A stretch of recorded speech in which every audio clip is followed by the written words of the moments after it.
नमस्कार, दोपहर समाचार में आपका स्वागत है।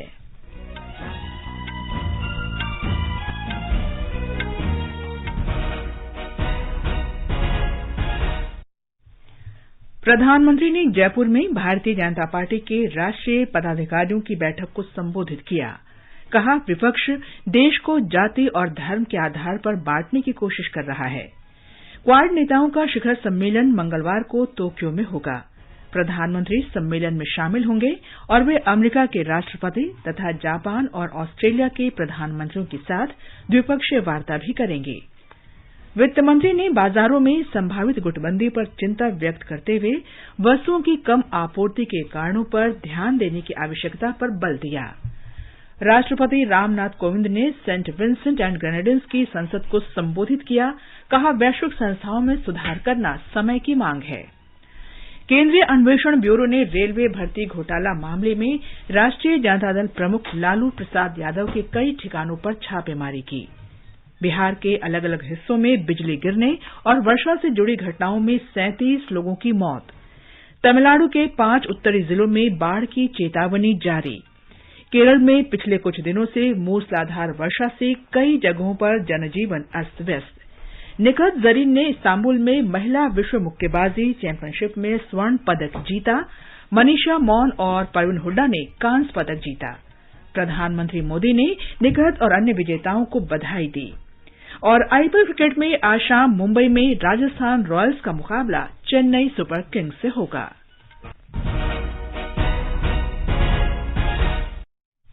दोपहर समाचार में अतर सईद के साथ मैं कनकलता। प्रधानमंत्री नरेंद्र मोदी ने विपक्ष पर जाति और धर्म के आधार पर देश को बांटने का प्रयास करने का आरोप लगाया है। उन्होंने कहा कि कुछ राजनीतिक दल अपने स्वार्थ के लिए देश में द्वेष फैला रहे हैं। प्रधानमंत्री ने आज वीडियो कॉन्फ्रेंस से जयपुर में आयोजित भारतीय जनता पार्टी के राष्ट्रीय पदाधिकारियों की बैठक का उद्घाटन करने के बाद पार्टी पदाधिकारियों को संबोधित किया। श्री मोदी ने पार्टी कार्यकर्ताओं से देश के विकास के लिए काम करते रहने का आग्रह किया। जनसंघ से लेकर के जो हमारी यात्रा शुरू हुई है और आज जो भारतीय जनता पार्टी के रूप में फली फूली इस पार्टी के रूप को, उसके स्वरूप को, उसके विस्तार को देखते हैं तो गर्व तो होता ही है, लेकिन इसके निर्माण में खुद को खपाने वाले पार्टी के सभी मनुष्यों, सभी विभूतियों, उन सबको मैं आज नमन करता हूं। श्री मोदी ने कहा कि पार्टी को अगले 25 वर्ष के लिए राष्ट्रीय लक्ष्यों पर काम करने की जरूरत है और लक्ष्यों को पूरा करने का उनके पास ये सबसे अच्छा समय है। श्री मोदी ने कहा कि हम सबको देश के समक्ष मौजूद चुनौतियों से लड़ने की जरूरत है और पूरी दुनिया उम्मीद भरी नजर से भारत की ओर देख रही है। देश के लोगों की जो उम्मीदें हैं हमें वो पूरी करनी है। देश के सामने जो चुनौतियां हैं हमें देश के लोगों के साथ मिलकर हर चुनौतियों को पार करना है और विजय के संकल्प के साथ आगे बढ़ना है। और हम जानते हैं कि इसका मार्ग क्या है। हमारा दर्शन है पंडित दीनदयाल उपाध्याय का एकात्म मानव दर्शन, अंत्योदय। हमारा चिंतन है डॉक्टर श्यामा प्रसाद मुखर्जी की सांस्कृतिक राष्ट्र नीति। हमारा मंत्र है सबका साथ, सबका विकास, सबका विश्वास और सबका प्रयास। श्री मोदी ने कहा कि देश के लिए 21वीं सदी महत्वपूर्ण है और पूरी दुनिया भारत की ओर उम्मीद से देख रही है। श्री मोदी ने कहा कि आज हम आजादी का अमृत महोत्सव मना रहे हैं। आज हम सभी देख रहे हैं कि दुनिया में भारत के प्रति किस तरह की विशेष भावना जागृत हुई है। दुनिया आज भारत को बहुत उम्मीदों से देख रही है। ठीक वैसे ही भारत में भाजपा के प्रति जनता का एक विशेष स्नेह अनुभव हो रहा है। देश की जनता भाजपा को बहुत विश्वास से, बहुत उम्मीद से देख रही है। देश की जनता की आशा आकांक्षा हमारा दायित्व बहुत ज्यादा बढ़ा देती है। आजादी के इस अमृत काल में देश अपने लिए अगले 25 वर्षों के लक्ष्य तय कर रहा है। भाजपा के लिए ये समय है अगले 25 वर्षों के लक्ष्य तय करने का। उनके लिए निरंतर काम करने का। देश के लोगों की जो उम्मीदें हैं हमें वो पूरी करनी है। प्रधानमंत्री ने भाजपा कार्यकर्ताओं से कहा कि 18 राज्यों में भाजपा की सरकार है, 1300 से अधिक विधायक हैं और 400 से अधिक सांसद हैं। इन सफलताओं के बाद हरेक को ये लगता है कि काफी है, लेकिन कार्यकर्ताओं को चैन से नहीं बैठना है, क्योंकि पार्टी का उद्देश्य देश को नई ऊंचाइयों पर ले जाना है, जिसका सपना दशकों पहले स्वतंत्रता सेनानियों ने देखा था। आज भी हम अधीर हैं, आज भी हम बेचैन हैं, आज भी हम आतुर हैं, क्योंकि हमारा मूल लक्ष्य भारत को उस ऊंचाई पर पहुंचाना है जिसका सपना देश की आजादी के लिए मन मिटने वालों ने देखा था। जिन सपनों को लेकर के देश के वीर फांसी के फंदे को गले में लगा करके मातृभूमि के लिए आहुत हो गए थे। हमें अपने स्वतंत्रता सेनानियों का ऋण कभी चुका नहीं सकते दोस्तों, लेकिन दिन रात मेहनत कर सकते हैं, खुद को देश के लिए खपा सकते हैं। और मुझे खुशी है कि भाजपा का प्रत्येक कार्यकर्ता आज इन भावनाओं से प्रेरित होकर के नित्य नूतन प्राण शक्ति लेकर के अविरत न थके न झुके काम कर रहा है। श्री मोदी ने कहा कि राष्ट्रीय जनतांत्रिक गठबंधन एनडीए सरकार के 8 वर्ष पूरे हो रहे हैं। ये 8 वर्ष दृढ़ संकल्प और उपलब्धियों से भरे रहे। उन्होंने कहा कि सरकार का कार्यकाल गरीबों के कल्याण और देश के हर वर्ग की आकांक्षाओं को पूरा करने के लिए समर्पित रहा। देश का विकास करते समय सामाजिक न्याय और अधिकारिता तथा देश की माताओं, बहनों और बेटियों को सम्मान दिलाने पर विशेष ध्यान दिया गया। बैठक को संबोधित करते हुए भारतीय जनता पार्टी के राष्ट्रीय अध्यक्ष जगत प्रकाश नड्डा ने बताया कि बैठक में 3 वक्तव्य जारी किए जाएंगे। पार्टी के सभी उपाध्यक्ष, महासचिव, सचिव, कोषाध्यक्ष, सभी मोर्चा के अध्यक्ष, प्रदेश अध्यक्ष और कई पूर्व मुख्यमंत्री बैठक में मौजूद हैं। प्रधानमंत्री नरेंद्र मोदी मंगलवार को जापान के प्रधानमंत्री फूमियो किशिदा के निमंत्रण पर टोक्यो में क्वाड शिखर सम्मेलन में शामिल होंगे। अमेरिका के राष्ट्रपति जो बाइडेन, ऑस्ट्रेलिया के प्रधानमंत्री स्कॉट मॉरिसन और जापान के प्रधानमंत्री फूमियो किशिदा शिखर सम्मेलन में हिस्सा लेंगे। विदेश मंत्रालय के प्रवक्ता अरिंदम बागची ने बताया कि आगामी क्वाड शिखर सम्मेलन नेताओं को हिंद प्रशांत क्षेत्र में विकास और आपसी हित के मौजूदा वैश्विक मुद्दों के बारे में विचार विमर्श का अवसर देगा। श्री बागची ने बताया कि वे क्वाड पहल और कार्य समूहों की प्रगति की समीक्षा करेंगे, सहयोग के नए क्षेत्रों की पहचान करेंगे और भविष्य के सहयोग के लिए कूटनीतिक मार्गदर्शन प्रदान करेंगे। The summit in Tokyo is the 4th interaction of Quad leaders since their first virtual meeting in March 2021, and of course the in-person summit in Washington last September, and the virtual meeting in March this year. प्रधानमंत्री Modi Japan के प्रधानमंत्री के साथ द्विपक्षीय बैठक भी करेंगे। श्री मोदी की ऑस्ट्रेलिया के प्रधानमंत्री के साथ भी द्विपक्षीय वार्ता की संभावना है। दोनों नेता भारत ऑस्ट्रेलिया व्यापक कूटनीतिक साझेदारी की समीक्षा करेंगे और वैश्विक तथा क्षेत्रीय विकास के संबंध में विचारों का आदान प्रदान करेंगे। राष्ट्रपति रामनाथ कोविंद ने कैरेबियाई देशों की अपनी यात्रा के अंतिम चरण में सेंट विंसेंट एंड ग्रेनेडिन्स के गवर्नर जनरल सुश्री डैम सुसन डॉगन से मुलाकात की। दोनों पक्षों ने कर संग्रह से संबंधित सूचनाओं के आदान प्रदान और सहयोग तथा प्राचीन कालडेर समुदाय के उन्नयन की परियोजना के लिए सहमति पत्र पर हस्ताक्षर किए। राष्ट्रपति कोविंद जैविक उद्यान भी गए, जहां उन्होंने चंदन का पौधा लगाया। राष्ट्रपति कोविंद ने वहां की संसद को संबोधित किया। इस अवसर पर श्री कोविंद ने कहा कि समय की मांग है कि वैश्विक संस्थाओं में सुधार हो ताकि वे सामयिक वैश्विक परिस्थिति को व्यक्त कर सकें। As you all know, we believe in the philosophy of Vasudhaiva Kutumbakam. That means the entire humanity, the entire world is our own. And there is a filmy song in India, Bollywood film, which says, "Suno suno दुनिया वालों, चाहे जितना जोर लगा लो, हम हैं हिंदुस्तानी, सबसे आगे हिंदुस्तानी।" राष्ट्रपति ने वहां भारतीय मूल के लोगों को भी संबोधित किया। उन्होंने कहा कि भारतीय प्रवासी देश की समृद्ध विविधता, सांस्कृतिक विरासत और परंपराओं को दर्शाते हैं। और ब्यौरे के साथ हैं हमारे संवाददाता अरुण कुमार सिंह। राष्ट्रपति कोविंद ने विश्वास व्यक्त किया कि दोनों देश समावेशी विश्व व्यवस्था के साझा उद्देश्य को आगे बढ़ाने के लिए मिलकर काम करना जारी रखेंगे। भारत और सेंट विंसेंट एंड ग्रेनेडिन्स के बीच मैत्रीपूर्ण संबंध हैं। दोनों देशों के संबंधों को अगर बयां करना हो तो राष्ट्रपति के स्वागत के लिए उपस्थित इन मासूम बच्चों के शब्द ही काफी हैं। किंग्सटाउन से आकाशवाणी समाचार के लिए अरुण कुमार सिंह। विज्ञान और प्रौद्योगिकी मंत्री डॉक्टर जितेंद्र सिंह ने कहा है कि देश की अर्थव्यवस्था के लिए एग्रीटेक स्टार्टअप महत्वपूर्ण है। डॉक्टर सिंह ने कहा कि कृषि की समस्याओं को दूर करने के लिए नरेंद्र मोदी सरकार की नीतियों के कारण पिछले कुछ वर्षों में एग्रीटेक स्टार्टअप की एक नई लहर आई है। डॉक्टर सिंह मैसूर में central for technological research institute में भारत के फूड टेक, एग्रीटेक और एग्रोनॉमिक लैंडस्केप को बदलने के विषय पर टेक भारत के तीसरे संस्करण को संबोधित कर रहे थे।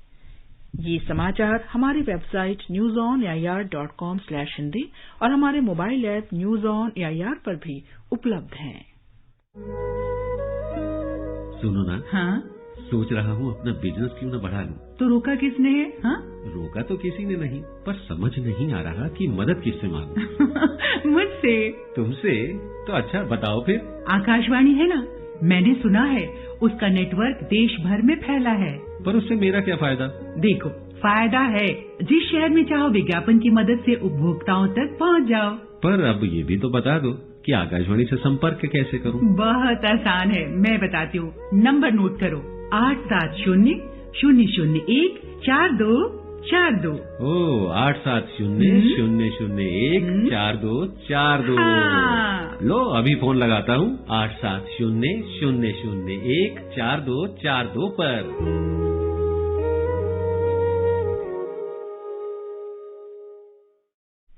दोपहर समाचार में आपका फिर स्वागत है। वित्त मंत्री निर्मला सीतारामन ने बाजारों में संभावित व्यावसायिक गुटबंदी के बारे में चिंता व्यक्त की और वस्तुओं की कम आपूर्ति के कारणों पर गौर करने की आवश्यकता पर बल दिया। भारतीय प्रतिस्पर्धा आयोग सीसीआई के 13वें वार्षिक दिवस समारोह में उन्होंने कहा कि नियामक को विलय और अधिग्रहण की अच्छी समझ रखने की आवश्यकता है। विभिन्न कारणों से वस्तुओं की बढ़ती कीमतों का जिक्र करते हुए उन्होंने कहा कि कम आपूर्ति की स्थिति के कारणों पर गौर करने की जरूरत है। The input costs of materials have gone up in spite of India having quite a big capacity to meet both India's own demands and also to be able to export from India. However, the situation is such that because of the global shortage of commodities, the raw material and such commodities which are so critical at a transitional stage for any economy are becoming rarer. Also because the global disruption in the value chains and supply chains are so severely affected, not because of the pandemic, not just because of the pandemic, but also because of the war situation prevailing in Eastern Europe. वित्त मंत्री ने video conference के माध्यम से कोलकाता में CCI के पूर्वी क्षेत्रीय कार्यालय का उद्घाटन किया। प्रधानमंत्री की आर्थिक सलाहकार परिषद की एक रिपोर्ट में आय के अंतर को कम करने के लिए समान बुनियादी आय योजना लागू करने का सुझाव दिया गया है। रिपोर्ट में शहरी बेरोजगारी से निपटने के लिए रोजगार गारंटी योजना शुरू करने का भी सुझाव दिया गया है। गुरुग्राम स्थित प्रतिस्पर्धा संस्थान ने भारत में असमानता की स्थिति शीर्षक से तैयार इस रिपोर्ट को आर्थिक सलाहकार परिषद के अध्यक्ष बिबेक देबरॉय ने जारी किया। रिपोर्ट में यह भी माना गया है कि बेरोजगारी दर में कुछ कमी आई है। सूचना और प्रसारण मंत्री अनुराग ठाकुर और बांग्लादेश के सूचना मंत्री डॉक्टर हसन महमूद ने मिलकर भारत और बांग्लादेश द्वारा बंगबंधु शेख मुजीबुर रहमान पर संयुक्त रूप से बनाई गई फीचर फिल्म का 90 सेकंड का ट्रेलर जारी किया। श्याम बेनेगल के निर्देशन में बनी इस फिल्म का नाम Mujib the making of the nation है। इस अवसर पर श्री अनुराग ठाकुर ने कहा कि भारत और बांग्लादेश द्वारा संयुक्त रूप से निर्मित ये फिल्म प्रधानमंत्री नरेंद्र मोदी की पहल पर बनी है। हमने ऐतिहासिक फिल्म एक को प्रोडक्शन में बनाकर तैयार भी की है और उसका एक ऐतिहासिक ट्रेलर आज रिलीज होने भी जा रहा है, जो दो देशों के संबंधों को दिखाता है। दो पड़ोसी मुल्क एक साथ कैसे रह सकते हैं, ये भारत बांग्लादेश इन्होंने करके दिखाया है। मैं दोनों की ही leadership, prime minister Narendra Modi ji और प्राइम मिनिस्टर शेख हसीना जी, इनका आभार भी प्रकट करता हूं। सूचना और प्रसारण राज्य मंत्री डॉक्टर एल मुरुगन इस महीने की 22 से 24 तारीख तक कांस फिल्म समारोह में भाग लेने के लिए फ्रांस के दौरे पर जाएंगे। वे इस दौरान विभिन्न कार्यक्रमों और बैठकों में भाग लेंगे। आगे बढ़ने से पहले मुख्य समाचारों पर एक नजर। प्रधानमंत्री ने जयपुर में भारतीय जनता पार्टी के राष्ट्रीय पदाधिकारियों की बैठक को संबोधित किया। कहा, विपक्ष देश को जाति और धर्म के आधार पर बांटने की कोशिश कर रहा है। क्वाड नेताओं का शिखर सम्मेलन मंगलवार को टोक्यो में होगा। प्रधानमंत्री सम्मेलन में शामिल होंगे और वे अमेरिका के राष्ट्रपति तथा जापान और ऑस्ट्रेलिया के प्रधानमंत्रियों के साथ द्विपक्षीय वार्ता भी करेंगे। वित्त मंत्री ने बाजारों में संभावित गुटबंदी पर चिंता व्यक्त करते हुए वस्तुओं की कम आपूर्ति के कारणों पर ध्यान देने की आवश्यकता पर बल दिया। राष्ट्रपति रामनाथ कोविंद ने सेंट विंसेंट एंड ग्रेनेडीज की संसद को संबोधित किया। कहा, वैश्विक संस्थाओं में सुधार करना समय की मांग है। केंद्रीय अन्वेषण ब्यूरो ने रेलवे भर्ती घोटाला मामले में राष्ट्रीय जनता दल प्रमुख लालू प्रसाद के कई ठिकानों पर छापेमारी की। बिहार के अलग अलग हिस्सों में बिजली गिरने और वर्षा से जुड़ी घटनाओं में 37 लोगों की मौत। तमिलनाडु के 5 उत्तरी जिलों में बाढ़ की चेतावनी जारी। केरल में पिछले कुछ दिनों से मूसलाधार वर्षा से कई जगहों पर जनजीवन अस्त व्यस्त। निकहत जरीन ने इस्तांबुल में महिला विश्व मुक्केबाजी चैंपियनशिप में स्वर्ण पदक जीता। मनीषा मौन और परवीन हुड्डा ने कांस्य पदक जीता। प्रधानमंत्री मोदी ने निकहत और अन्य विजेताओं को बधाई दी। आईपीएल क्रिकेट में आज शाम मुंबई में राजस्थान रॉयल्स का मुकाबला चेन्नई सुपर किंग्स से होगा।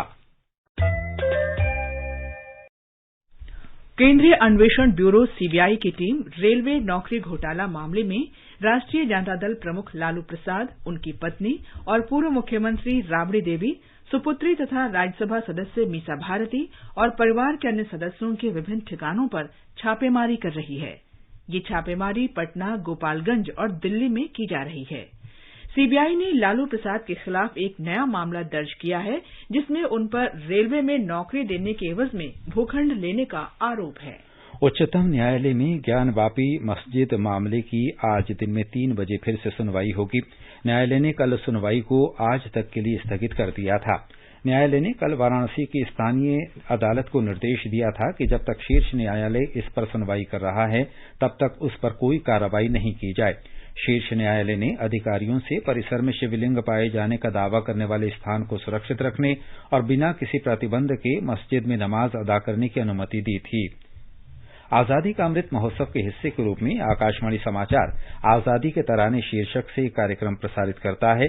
ये कार्यक्रम उन देशभक्ति गीतों पर आधारित है जिन्होंने स्वतंत्रता आंदोलन में लोगों में जोश भर दिया था। आजादी के तराने परिक्रमा कार्यक्रम में आज शाम 4:45 बजे प्रसारित किया जाएगा। स्वाधीनता आंदोलन के दौरान भारतीय जनमानस को उद्वेलित कर स्वतंत्रता का अलख जगाने और मातृभूमि के प्रति सेवा, समर्पण और त्याग की ज्वाला प्रज्वलित कर देने वाले अमर गीतों पर आधारित विशेष कार्यक्रम आजादी के तराने सुनना न भूलें। एफएम गोल्ड 100.1 मेगाहर्ट्ज पर प्रत्येक शुक्रवार शाम 4:45 पर परिक्रमा कार्यक्रम के अंतर्गत आजादी के तराने सिर्फ आकाशवाणी पर। आजादी का अमृत महोत्सव के अंतर्गत आइए अब सुनते हैं आकाशवाणी की विशेष प्रस्तुति आजादी का सफर। आजादी का अमृत महोत्सव।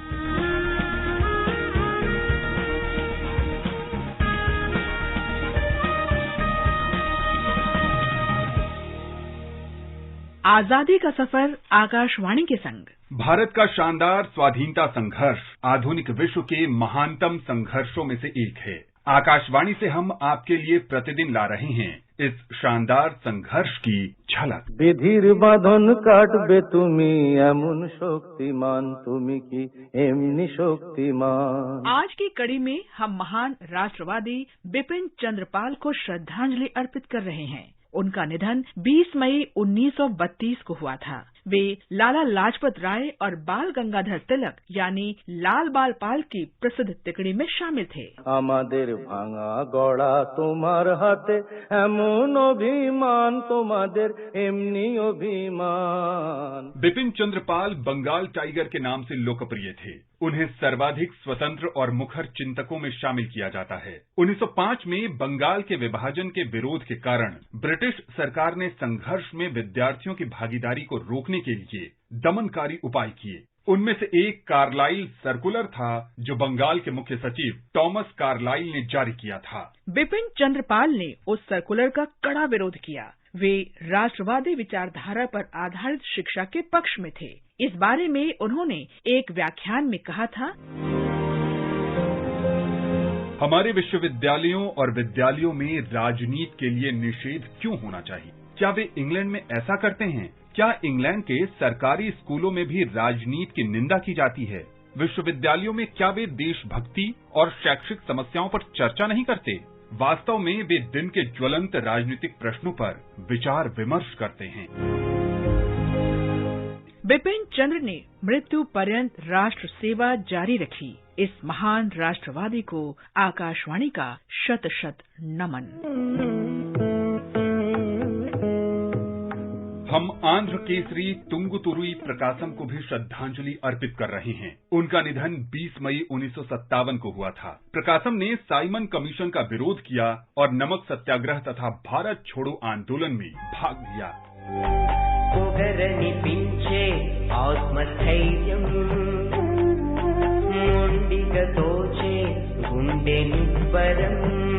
प्रकाशम का जन्म 23 अगस्त 1872 को गुंटूर जिले में हुआ था, जो अब आंध्र प्रदेश में है। 1904 में प्रकाशम पढ़ाई के लिए इंग्लैंड गए। वहां रहने के दौरान प्रकाशम ने दादा भाई नौरोजी, रोमेश चंद्र दत्त और लाला लाजपत राय जैसे भारतीय राष्ट्रीय नेताओं से बातचीत की। तब से भारत के स्वतंत्रता आंदोलन में उनकी दिलचस्पी अत्यधिक विकसित हुई। उसके बाद वे भारत वापस आए और मद्रास हाई कोर्ट में वकालत करने लगे। 1900 के दशक के आरंभिक दौर में मद्रास में प्रचार कर रहे बिपिन चंद्र पाल के भाषणों से प्रेरित होकर प्रकाशम ने वकालत छोड़ने और स्वाधीनता आंदोलन के लिए जीवन समर्पित करने का फैसला किया।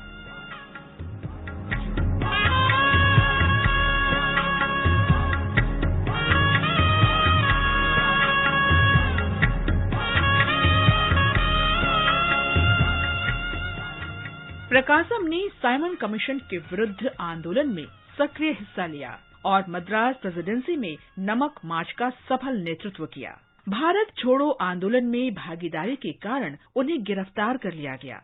साइमन कमीशन के विरोध में प्रदर्शन के दौरान साहस के लिए वे आंध्र केसरी के नाम से लोकप्रिय हुए। उन्होंने अंग्रेजी, तमिल और तेलुगु में स्वराज्य अखबार निकाला। इस समाचार पत्र ने व्यावहारिक धरातल की राजनीति में शामिल होने के मंच के रूप में विश्वसनीय काम किया। प्रकाशम को 1937 में मद्रास प्रांतीय विधानसभा के लिए निर्वाचित किया गया। उन्होंने इस दौरान राजस्व मंत्री के पद पर कार्य किया। 1946 में वे फिर से चुनाव जीते और मद्रास प्रेसिडेंसी के मुख्यमंत्री बने। प्रकाशम को मद्रास से संविधान सभा के लिए भी चुना गया।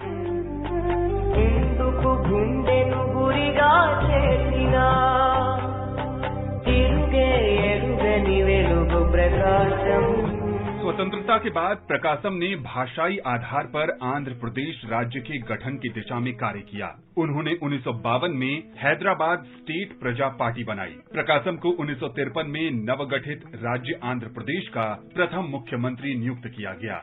20 मई 1957 को मृत्यु तक प्रकाशम समाज के गरीब वर्गों के लिए कार्य करते रहे। इस महान भारतीय को नमन।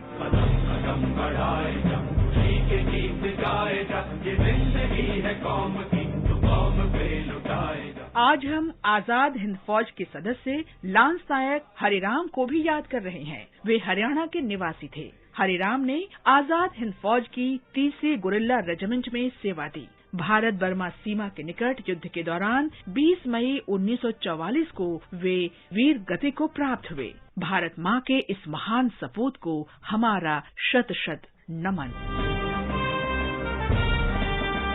आज बस इतना ही। आजादी का सफर आकाशवाणी के संग। कल फिर मिलेंगे नई कड़ी के साथ।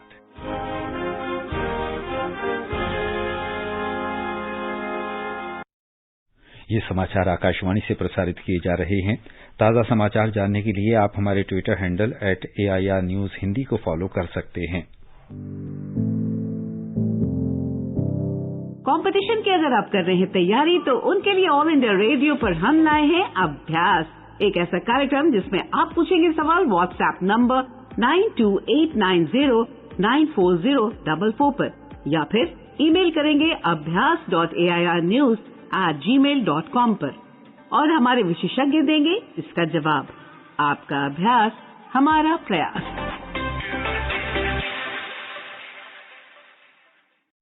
ये आकाशवाणी है। बिहार में बिजली गिरने और बारिश के दौरान हुई घटनाओं में 37 लोगों की मृत्यु हो गई और 13 घायल हो गए। उनमें से अधिकतर लोग किसान थे जो खेतों में काम कर रहे थे। जगह जगह पेड़ गिरने और बिजली के खंभे उखड़ने से सड़क और रेल यातायात व्यवस्था चरमरा गई है। पटना और दरभंगा हवाई अड्डों पर हवाई सेवा आधा घंटा तक बाधित रही। कई जगहों पर मोबाइल टावर उखड़ने से संचार और इंटरनेट सेवाओं में भी बाधा पहुंची। मुख्यमंत्री नीतीश कुमार ने बिजली गिरने की घटनाओं में हुए नुकसान पर दुख व्यक्त किया है और घायलों के मुफ्त इलाज का आदेश दिया है। तमिलनाडु में तेनपेन्नयार नदी के आसपास स्थित 5 उत्तरी जिलों में बाढ़ का अलर्ट जारी कर दिया गया है। कृष्णागिरी बांध के जलागम क्षेत्र में पिछले कुछ दिनों से लगातार बारिश हो रही है। इस कारण कृष्णागिरी बांध खतरे के निशान के करीब है। बांध का जलस्तर 52 फीट की अधिकतम ऊंचाई तक पहुंच चुका है। अतिरिक्त जल को तेनपेन्नयार नदी में छोड़ा जा रहा है, जो कृष्णागिरी के अलावा धर्मपुरी, तिरुवन्नामलई, विल्लुपुरम और कडलूर जैसे अन्य 4 जिलों को पार करेगा। जिलाधिकारियों को नदी के पास रहने वाले लोगों के लिए बाढ़ अलर्ट जारी करने को कहा गया है। इस्तांबुल में कल 12वीं आईबीए महिला विश्व मुक्केबाजी चैंपियनशिप में भारत की निकहत जरीन ने 5-0 से शानदार जीत दर्ज कर स्वर्ण पदक जीत लिया है।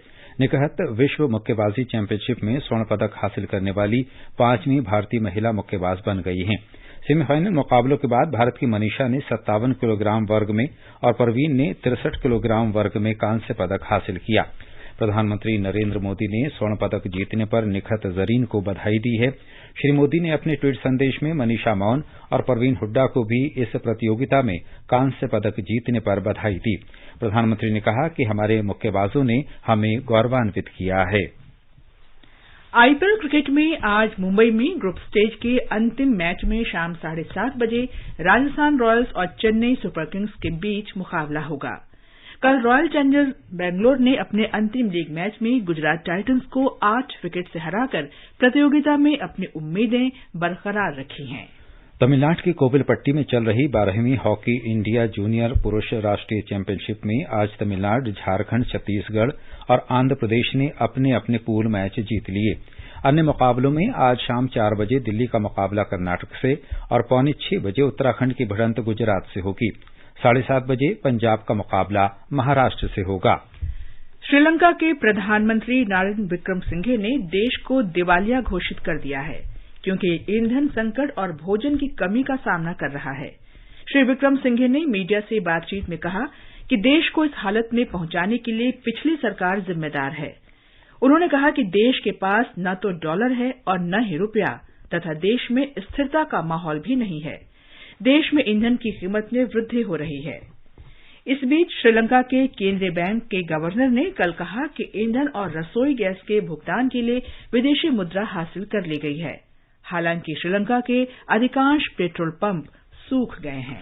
और अब एक नजर आज के मौसम पर। राजधानी दिल्ली में आंशिक रूप से बादल छाए रहेंगे। मुंबई में आमतौर पर बादल छाए रहने का अनुमान है। चेन्नई में गरज के साथ बौछारें पड़ने का अनुमान व्यक्त किया गया है। कोलकाता में आंशिक रूप से बादल छाए रहेंगे। उत्तर भारत में श्रीनगर, लेह, मुजफ्फराबाद और गिलगित में आमतौर पर बादल छाए रहने और गरज के साथ बौछारें पड़ने की संभावना है। जम्मू में आमतौर पर आसमान साफ रहेगा। अंत में मुख्य समाचार एक बार फिर। प्रधानमंत्री ने जयपुर में भारतीय जनता पार्टी के राष्ट्रीय पदाधिकारियों की बैठक को संबोधित किया। कहा, विपक्ष देश को जाति और धर्म के आधार पर बांटने की कोशिश कर रहा है। क्वाड नेताओं का शिखर सम्मेलन मंगलवार को टोक्यो में होगा। प्रधानमंत्री सम्मेलन में शामिल होंगे और वे अमेरिका के राष्ट्रपति तथा जापान और ऑस्ट्रेलिया के प्रधानमंत्रियों के साथ द्विपक्षीय वार्ता भी करेंगे। वित्त मंत्री ने बाजारों में संभावित गुटबंदी पर चिंता व्यक्त करते हुए वस्तुओं की कम आपूर्ति के कारणों पर ध्यान देने की आवश्यकता पर बल दिया। राष्ट्रपति रामनाथ कोविंद ने सेंट विंसेंट एंड ग्रेनेडिन्स की संसद को संबोधित किया। कहा, वैश्विक संस्थाओं में सुधार करना समय की मांग है। केंद्रीय अन्वेषण ब्यूरो ने रेलवे भर्ती घोटाला मामले में राष्ट्रीय जनता दल प्रमुख लालू प्रसाद यादव के कई ठिकानों पर छापेमारी की। बिहार के अलग अलग हिस्सों में बिजली गिरने और वर्षा से जुड़ी घटनाओं में 37 लोगों की मौत। तमिलनाडु के 5 उत्तरी जिलों में बाढ़ की चेतावनी जारी। निखत जरीन ने इस्तांबुल में महिला विश्व मुक्केबाजी चैंपियनशिप में स्वर्ण पदक जीता। मनीषा मौन और परवीन हुड्डा ने कांस्य पदक जीता। इसके साथ ही दोपहर समाचार का ये अंक समाप्त हुआ। नमस्कार।